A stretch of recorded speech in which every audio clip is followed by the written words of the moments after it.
La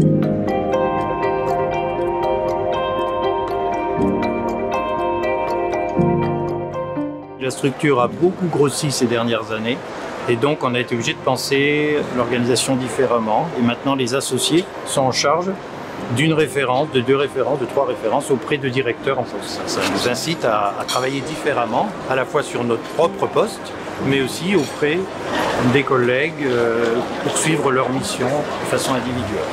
L'idée, c'est un peu d'avoir un miroir finalement pour les directeurs, donc en tant que collègue directeur, et de pouvoir débriefer avec une position externe, donc ne pas être...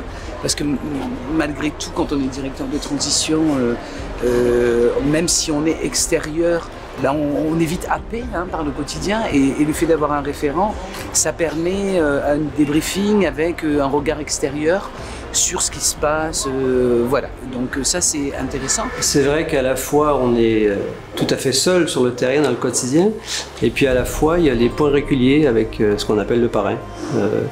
Donc le référent, le parrain, qui va se mettre en relation avec moi et qui va venir interroger comment ça se passe et permettre l'interrogation ou la mise au point de notre fonctionnement sans intervenir directement avec le client, et nous permet, nous, de prendre le recul nécessaire et puis d'avoir le juste regard avec le client. Déjà, la relation de confiance, on l'a tissée avec la direction de Direct Transition, Nicolas Martin.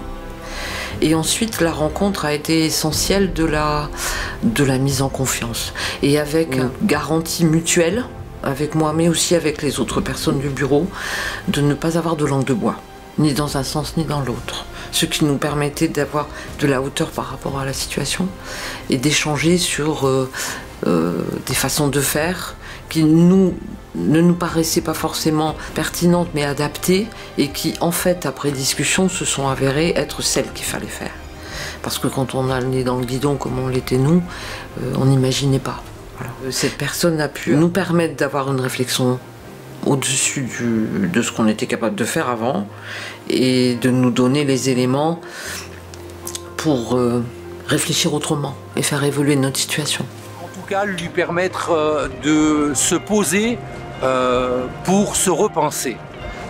C'est-à-dire arriver à être objectivement en capacité d'analyser ce qui dysfonctionne, ce qui ne fait jamais très plaisir, mais l'idée c'est de le faire de manière la plus empathique et la moins agressive possible pour arriver à ce qu'avec les collaborateurs, avec les équipes, avec les cadres intermédiaires, on arrive à reconstruire un devenir qui aujourd'hui a fait crispation.